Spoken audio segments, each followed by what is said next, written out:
أشهد أن محمد رسول الله۔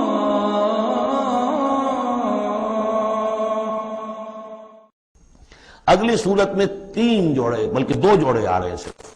واللیل اذا یغشا، قسم ہے رات کی جبکہ وہ ڈھانپ لیتی ہے۔ والنہار اذا تجلی، قسم ہے دن کی جبکہ وہ روشن ہو جاتا ہے۔ یہ ہمارے خارج میں آفاق کے اندر دن اور رات۔ وما خلق الذکر والانثی، ہمارے انفس میں ہمارے اندر کوئی مذکر ہے، کوئی مؤنث ہے، کوئی مرد ہے، کوئی عورت ہے۔ یہ جو تضادات بظاہر نظر آتے ہیں حقیقت میں تضادات نہیں ہیں، ان دونوں کے مل کے ہی در حقیقت فطرت اپنے مقاصد کی تکمیل کر رہی ہے۔ دن اور رات کے فرق سے ہی سارا نباتاتی نظام جو ہے وہ سارا کا سارا اسی کے ساتھ وابستہ ہے، اسی سے اس کا ریسپریٹری سسٹم ہے، اسی سے یہ فوٹو سنتھسس اور سب کا یہ جو سولر انرجی ہے اس کا درختوں کی لکڑیوں میں آ کے سٹور ہو رہا ہے۔ یہ کیا ہو رہا ہے؟ سارا کا سارا دن اور رات کے ساتھ ہے۔ اسی طریقے سے مرد اور عورت اگر یہ فرق نہ ہو تو اولاد کیسے ہو، آگے نسل کیسے چلے؟ تو تضادات میں بھی توافق ہے یہاں، اگرچہ بعض چیزیں بظاہر متضاد ہیں لیکن ان میں توافق ہے۔ اللہ تعالیٰ نے اسی لیے پیدا کیا، لیکن ساتھ ہی یہ بتا دیا کہ جیسے یہ تضادات تمہیں نظر آ رہے ہیں واضح طور پر دن اور رات، نر اور مادہ، ایسے ہی ان سعیکم لشتی، تمہاری جو سعی ہے، محنت ہے، بھاگ دوڑ ہے، وہ تو سب کر رہے ہیں۔ وہ تو کل ہم پڑھ چکے سورہ بلد میں، لقد خلقنا الانسان فی کبد، ہم نے تمام انسانوں کو مشقت میں پیدا کیا۔ مشقت انسان کا مقدر ہے، محنت کرنی ہے، جد و جہد کرنی ہے، معاشی جد و جہد ہے، اور بھی جو ہے پھر اولاد کا پالنا ہے۔ لا اقسم بہذا البلد وانت حل بہذا البلد، کسی کا کوئی نظریہ بھی بن گیا ہے، کوئی آئیڈیل بھی ہے، کسی آئیڈیالوجی کا ماننے والا ہے، اب اس پر اس کا بوجھ ہے کہ اس آئیڈیالوجی کو پروموٹ کرے، اس نظریے کو پھیلائے، اور پھر یہ کہ اس نظام کو قائم کرنے کے لیے تن من دھن لگائے۔ تو کتنے بوجھ ہیں انسانوں پر، پھر کتنے صدمے انسان اٹھاتا ہے۔ تو فرمایا کہ لا اقسم بہذا البلد وانت حل بہذا البلد ووالد وما ولد لقد خلقنا الانسان فی کبد۔ مشقت تو ہر ایک کو کرنی ہے، لیکن جو نتیجے نکلتے ہیں مشقت کے وہ بالکل برعکس ہے، رات اور دن کا سا تضاد ہے ان میں۔ ان سعیکم لشتی، کوئی شخص اس محنت کے نتیجے میں اپنے آپ کو جنت کا مستحق بنا لیتا ہے، کوئی شخص اسی محنت کے نتیجے میں اپنے آپ کو دوزخ کا مستحق بنا لیتا ہے، راستے جدا ہو جاتے ہیں۔ اس کی بڑی پیاری تشریح ایک حدیث میں آئی ہے، حضور نے فرمایا کل نفس یغدو، ہر جان جو ہے صبح جب ہوتی ہے ہر انسان کی، فبائع نفسہا، پھر یہ کہ وہ اپنے نفس کو بیچتا۔ اب کوئی دفتر جا رہا ہے اپنی صلاحیت بیچ رہا ہے، کوئی بیچارہ وہ چونکہ اور کچھ نہیں سیکھ سکا تھا، اینٹیں ڈھو رہا ہے، تعمیر کا جہاں ہو رہی ہے، کوئی کسی چلا رہا ہے، کوئی ہل چلا رہا ہے، کسی کی مشقت، کوئی اپنی جسمانی جو قوت ہے وہ بیچ رہا ہے، کوئی اپنی ذہنی صلاحیت، اپنی ایکسپرٹیز، ڈاکٹر ہے اس نے بڑی مشکل سے فن حاصل کیا ہے، وہ بیٹھ کے فیس لے رہا ہے، لیکن بیچ رہا ہے اپنے آپ کو، اپنا وقت بیچ رہا ہے۔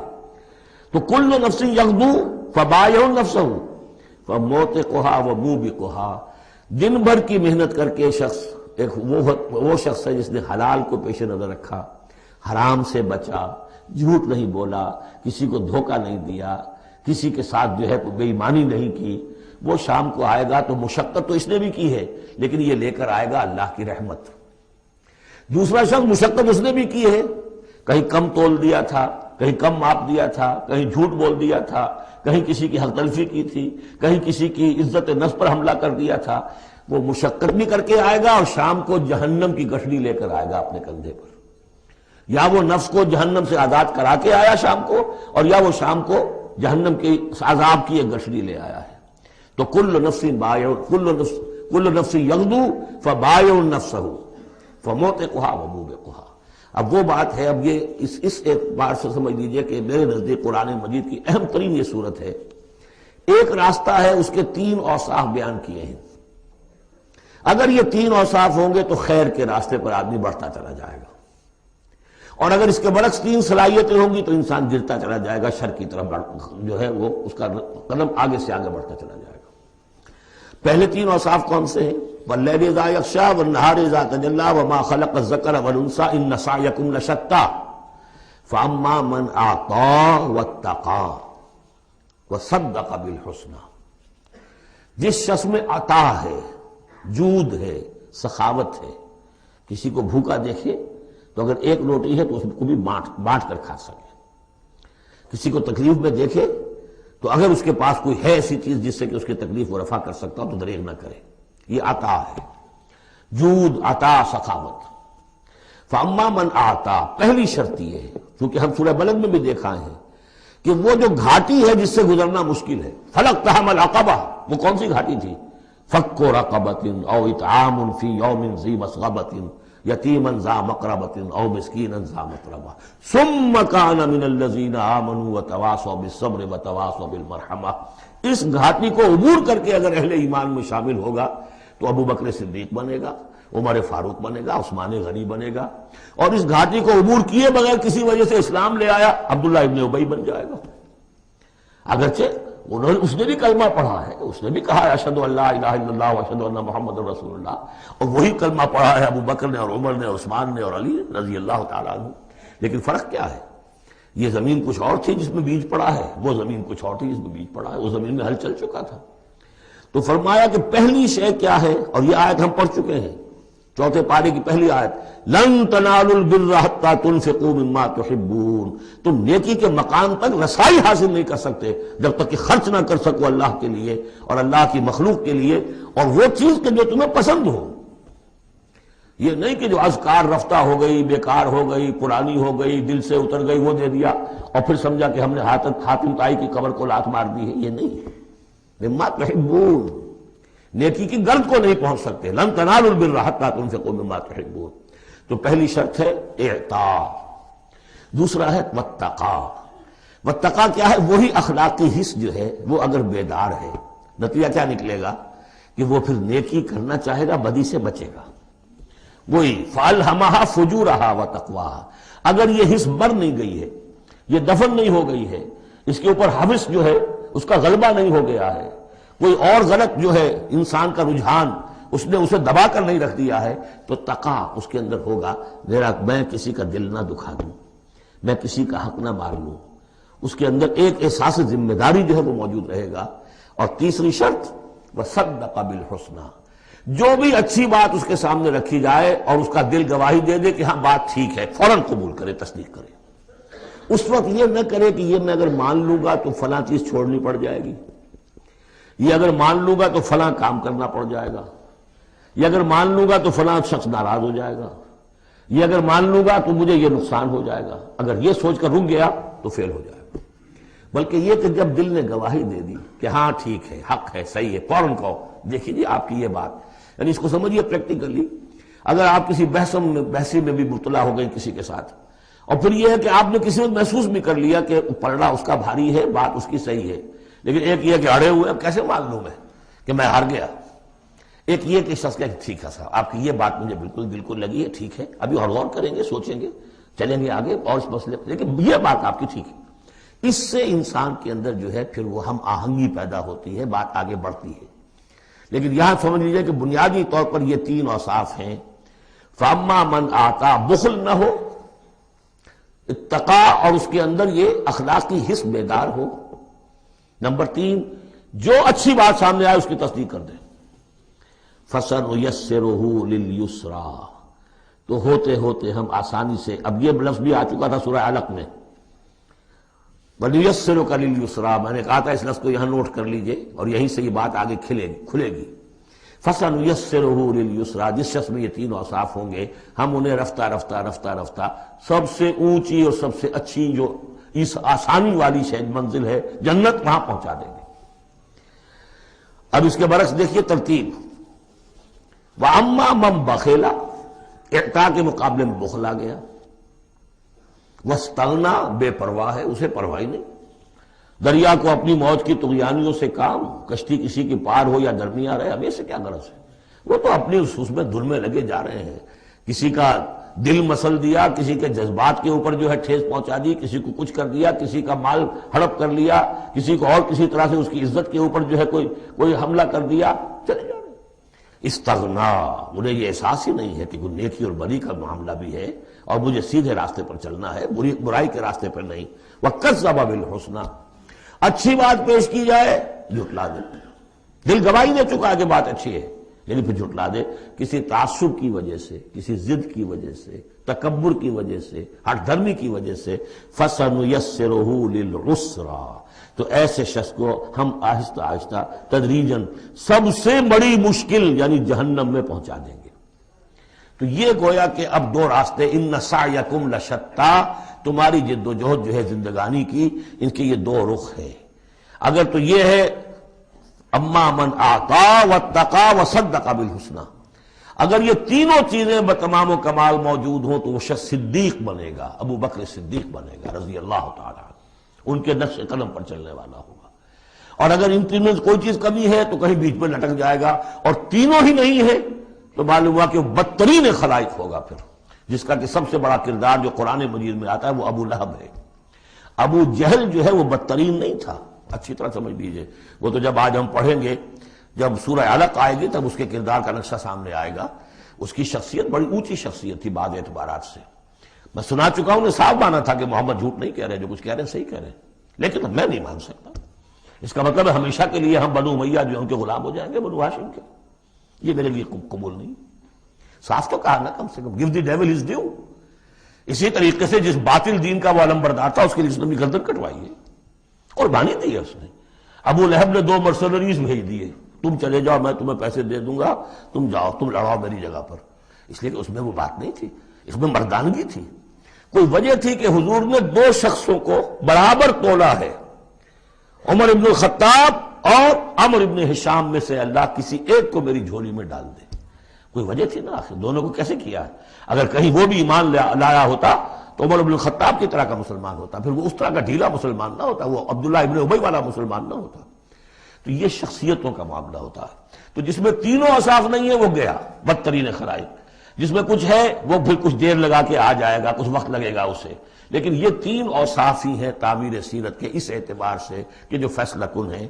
فَأَمَّا مَنْ أَعْطَىٰ وَاتَّقَىٰ وَصَدَّقَ بِالْحُسْنَىٰ فَسَنُيَسِّرُهُ لِلْيُسْرَىٰ وَأَمَّا مَنْ بَخِلَ وَاسْتَغْنَىٰ وَكَذَّبَ بِالْحُسْنَىٰ، بالکل اپوزٹ چیزیں، فَسَنُيَسِّرُهُ لِلْعُسْرَىٰ وَمَا يُغْنِي عَنْهُ مَالُهُ إِذَا تَرَدَّىٰ، اور اس نے جو مال جمع کیا ہوگا اپنے لیے وہ قطعاً کام نہیں آئے گا جب اسے گرایا جائے گا، گڑھے میں جب گرے گا جہنم کے۔ اِنَّ عَلَيْنَا لَلْهُدَىٰ، دیکھو انسانوں ہمارے ذمے ہے صرف ہدایت پہنچا دینا، یا اب اللہ تعالیٰ اپنے ذمے لے رہے ہیں، یہ ہمارے ذمے ہے کہ تمہیں راستہ دکھا دیں، سجھا دیں، یہ سجھا دینا ہمارے ذمے ہے۔ اس کے لیے ہم نے تمہیں جبلی ہدایت بھی دی ہے، اس کے لیے ہم نے تمہارے اندر اخلاقی حس بھی رکھ دی ہے، اس کے لیے ہم نے اپنی روح تم میں پھونکی ہے، اس میں ہماری معرفت اور محبت موجود ہے، اور پھر ان تمام چیزوں کی تکمیل کے لیے ہم نے نبی بھیج دیے، رسول بھیج دیا، کتابیں نازل کر دی، ہم نے اپنا ہدایت کا جو فرض تھا وہ ادا کر دیا۔ ان علینا للہدیٰ وان لنا للآخرۃ والأولیٰ، پھر ہمارے ہی لیے ہے اختیار آخرت کا بھی اور اولیٰ کا بھی، دنیا کا بھی، پھر فیصلہ ہم کریں گے کہ کون اب اس قابل ہو گیا ہے کہ دنیا کو ان کے بوجھ سے پاک کر دیا جائے، زمین کو ان کے بوجھ سے آزاد کر دیا جائے، پوری قوموں کو ملیا بیٹ کر دیا جائے، فیصلہ کرتے ہیں۔ وہ پڑھ چکے پچھلی صورت میں، فَدَمْدَمَ عَلَيْهِمْ رَبُّهُمْ بِذَنبِهِمْ فَسَوَّاهَا، ایسے ہے کہ جیسے کسی باغ میں سے کوڑا کرکٹ جمع کیا جائے اور پھر اسے آگ دکھا دی جائے، اس لیے کہ اس باغ کے لیے بدنما داغ ہے۔ اب تو یہ کہ وہ انسان جو ہے کہ جو پھر اس حد تک ہدایت کے واضح ہو جانے کے بعد کہ نبی آ گیا، کتاب آ گئی اور اس نے ماڈل پیش کر دیا اپنی زندگی کے اندر، پھر بھی نہیں مانا، تو پھر یہ جو بھی فیصلہ ہے وہ ہم کرتے ہیں۔ فَأَنذَرْتُكُمْ نَارًا تَلَظَّىٰ، دیکھو میں نے تمہیں خبردار کر دیا اس آگ سے جو بھڑک رہی ہے اور وہ منتظر ہے۔ لا یصلاھا، ہم دیکھ چکے ہیں کئی جگہ آیا ہے کہ وہ تو دھاڑ رہی ہے بھوکے شیر کی طرح، اسے تو چاہیے اپنی خوراک۔ لا یصلاھا الا الاشقی، نہیں پڑے گا اس میں مگر وہی جو بہت ہی بدبخت ہے۔ کیوں؟ کم بدبخت تو اگر ہوتا معاملہ تو اور ہوتا، یہ محمد کے آنے کے بعد بھی صلی اللہ علیہ وسلم جس کی حقیقت نظر نہیں آئی تو اس سے بڑا بدبخت کوئی ہے ہی نہیں۔ اس لیے کہ اگر کچھ اندھیرا ہو، کچھ روشنی ہو، آدمی ٹھوکر کھا جائے، چلیے بھائی کچھ اندھیرا بھی تھا، جھٹپٹا تھا، پوری روشنی نہیں تھی، نصف النہار پر سورج چمک رہا ہو اور آپ ٹھوکر کھائیں تو پھر قصور کس کا ہے؟ تو آپ کا ہے۔ اس اعتبار سے اب بعثت محمدی کے بعد صلی اللہ علیہ وسلم جس شخص نے اپنے آپ کو محروم رکھا وہ اشقا ہے۔ لا یصلاھا الا الاشقی الذی کذب وتولی، جس نے جھٹلایا ہے اور منہ پھیر لیا ہے۔ وَسَيُجَنَّبُهَا الْأَتْقَى، اور ہم بچا دیں گے یا بچا دیا جائے گا اس سے جو بہت ہی متقی ہے۔ اس آیت کے بارے میں تقریباً کنسنسس ہے کہ یہاں مراد حضرت ابوبکر ہے رضی اللہ تعالی عنہ۔ اتقا، وہ تینوں صفات بتمام و کمال جس میں تھے وہ ابوبکر تھے۔ یہی وجہ ہے کہ تصدیق بالحسنہ میں ایک لحظہ نہیں لگا۔ حضور فرماتے ہیں کہ میں نے جس کے سامنے بھی اپنی نبوت کی دعوت رکھی اس نے ضرور کچھ نہ کچھ توقف کیا، سوچا، سوائے ابوبکر کے کہ ایک لحظے کا توقف نہیں کیا۔ اور ان کی شخصیت میں وہی چیزیں موجود تھیں، غریبوں کے اوپر شفقت تھی، نیکی کی، اور بنیادی طور پر وہ موحد تھے، انہوں نے کبھی بت پرستی اختیار نہیں کی زندگی میں، تو وہ صلاحیت جو ہے تقویٰ بھی تھا، اعطاء بھی تھا، خرچ کرنے کی صلاحیت تھی۔ انہوں نے خرید کر جو ہے غلام جتنے تھے جو مسلمان ہو گئے تھے، غلام اور کنیزیں، اور جن کے اوپر سخت جو ہے پرسیکیوشن ہو رہی تھی، ٹارچر ہو رہا تھا ان کے آقاؤں کی طرف سے، منہ مانگے دام دے کر ان کے آقاؤں کو نے خریدا ہے اور آزاد کیا ہے۔ فَأَمَّا مَنْ أَعْطَىٰ وَاتَّقَىٰ وَصَدَّقَ بِالْحُسْنَىٰ، یہ تینوں اوصاف بتمام و کمال ابو بکر میں، ابو بکر صدیق اور صدیق اکبر رضی اللہ تعالی عنہ۔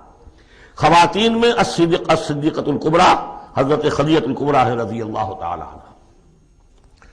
وَسَيُجَنَّبُهَا الْأَتْقَى الَّذِي يُؤْتِي مَالَهُ يَتَزَكَّىٰ، جو اپنا مال دیتا ہے اپنے نفس کو پاک کرنے کے لیے۔ وہ مال کیوں دے رہا ہے، کیوں خرچ کر رہا ہے، کیوں بلال کو اس نے خریدا ہے؟ باپ نے کہا، ابو قحافہ نے، وہ تو ایمان نہیں لائے تھے اس وقت تک، وہ تو فتح مکہ کے بعد ایمان لائے، وہ کافر رہے پورے عرصے کے دوران، مشرک رہے۔ تو باپ نے یہ کہا کہ ابو بکر، تمہیں اگر کوئی خریدنا ہی تھا غلام اور کسی کو آزاد کرنا تھا تو کوئی دیکھتے، اچھا غلام دیکھتے، کوئی طاقتور سے دیکھتے جو تمہارے کام بھی کبھی آتا۔ انہیں کیا پتا تھا کہ ابو بکر تو کسی اور چیز کا طلبگار ہے، اسے کچھ اور چاہیے، اسے کوئی، یعنی جو شخص کسی غلام کو آزاد کر دیتا تھا وہ اس کا مولا رہتا تھا، پھر بھی وہ ایک درجے میں اس کے تابع ہوتا تھا، اس کی بات سنتا تھا، اس کا حمایتی ہوتا تھا۔ اخلاقی طور پہ بھی سمجھ میں آ رہا ہے کہ ایک شخص نے اپنی رقم خرچ کی ہے اور آپ کو خرید کے آزاد کر دیا ہے، تو اب آپ بے دام جو ہے غلام تو ہو گئے نا اس کے، اس لیے کہ یہ کہ وہ غلامی نہیں ہے، مولا کہلاتے تھے وہ، جیسے کہ حضرت زید ابن حارثہ بھی مولا تھے حضور کے، اور اسی طریقے سے اور بھی بہت سے ہیں جن کے بارے میں آتا ہے کہ انہوں نے جو حدیث روایت کی ہے، ثوبان رضی اللہ تعالیٰ وہ بھی مولا تھے حضور کے، مولا اس معنی میں۔ تو فرمایا کہ تم نے یہ کیا کیا، کس کو تم نے خریدا اور اتنی بڑی رقم دے دی؟ جو مانگا امیہ ابن خلف نے وہ بھی حیران رہ گیا، ٹھیک ہے لو، اس لیے کہ انہیں تو ابو بکر کو چھڑانا ہے اس پرسیکیوشن سے۔ الذی یؤتی مالہ یتزکیٰ وما لأحد عندہ من نعمت تجزیٰ، اور ایسا نہیں ہے کہ کسی اور کا اس پر کوئی احسان ہو جس کا وہ بدلہ چکا رہا ہو، نہیں، الا ابتغاء وجہ ربہ الاعلیٰ، صرف اپنے بلند و بالا پروردگار کی رضا جوئی کے لیے وہ خرچ کر رہا ہے۔ وَلَسَوْفَ يَرْضَىٰ، اور وہ عنقریب راضی ہو جائے گا۔ یہ عنقریب راضی ہو جائے گا کون؟ اللہ بھی راضی ہو جائے گا اور ابو بکر بھی راضی ہو جائیں گے، رضی اللہ عنہ ورضوا عنہ، جیسے ہم خطبے میں بھی کہتے ہیں رضی اللہ تعالی عنہ وارضاہ، اللہ تعالیٰ بھی راضی ہو جائے ان سے اور اللہ ان کو راضی بھی کر دے، ان کو بھی اتنا اجر و ثواب دے۔ وَلَسَوْفَ يَرْضَىٰ، اور میرے نزدیک یہاں مراد حضرت ابو بکر ہے، اس کا میں ثبوت آپ کو اگلی صورت میں دوں گا۔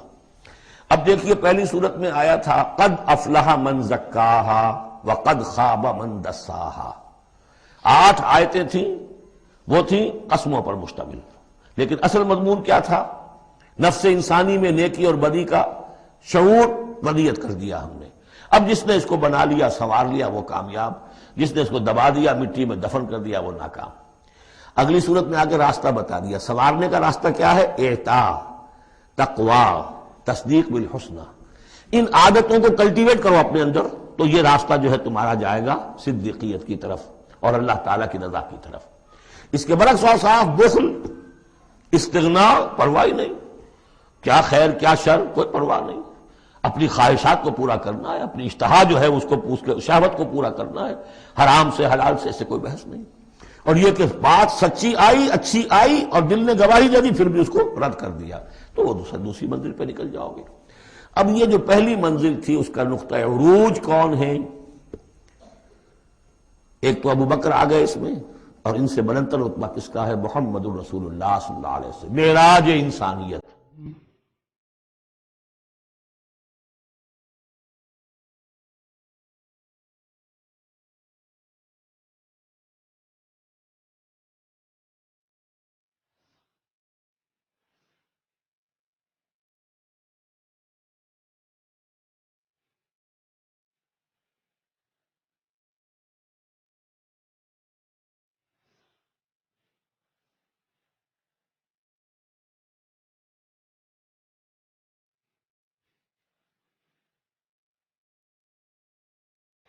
مولاي صل